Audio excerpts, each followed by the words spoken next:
Hello, আসসালামু আলাইকুম বন্ধুরা। দেখুন, আমাদের এলাকাতে এটা ঢাকার রানীগঞ্জের কালীগঞ্জ বাজার। এখানে আমাদের এলাকাতে একটা রূপালী ব্যাংক আছে। সেখানে অনেকগুলো ডাকাত ঢুকে পড়েছে। ভিতরে ব্যাংকের কর্মকর্তা এবং সাধারণ জনগণও আছে। দীর্ঘ 2 ঘন্টা যাবৎ আমাদের এখানে পুলিশ, র্যাব, সেনাবাহিনী, আইনের কর্মকর্তা সবাই কাজ করে যাচ্ছে ডাকাতদের কাছ থেকে এই ব্যাংকে এবং সাধারণ জনগণকে উদ্ধার করার জন্য।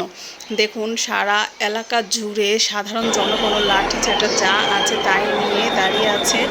সবাই সাধারণ এই ব্যাংকটাকে রক্ষা করার জন্য এবং ডাকাতদের ধরার চেষ্টা করতেছে। দীর্ঘ 2 ঘন্টা যাবৎ ভিতর থেকে বন্ধ আছে।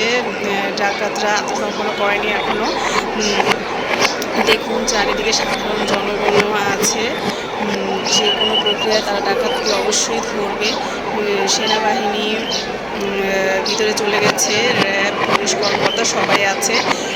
দেখতে থাকুন আপনারা। ডাকাতরা ধরা পড়লে অবশ্যই আপনাদেরকে এই আপডেট আমি দিয়ে যাব। আপনারা অপেক্ষা করুন আর সবার জন্য দোয়া করুন। এই ব্যাংকের কর্মকর্তাদের যেন কোনো ক্ষতি না হয়, সাধারণ যারা আছে ভিতরে তাদেরও যেন ক্ষতি না হয়, দোয়া করবেন।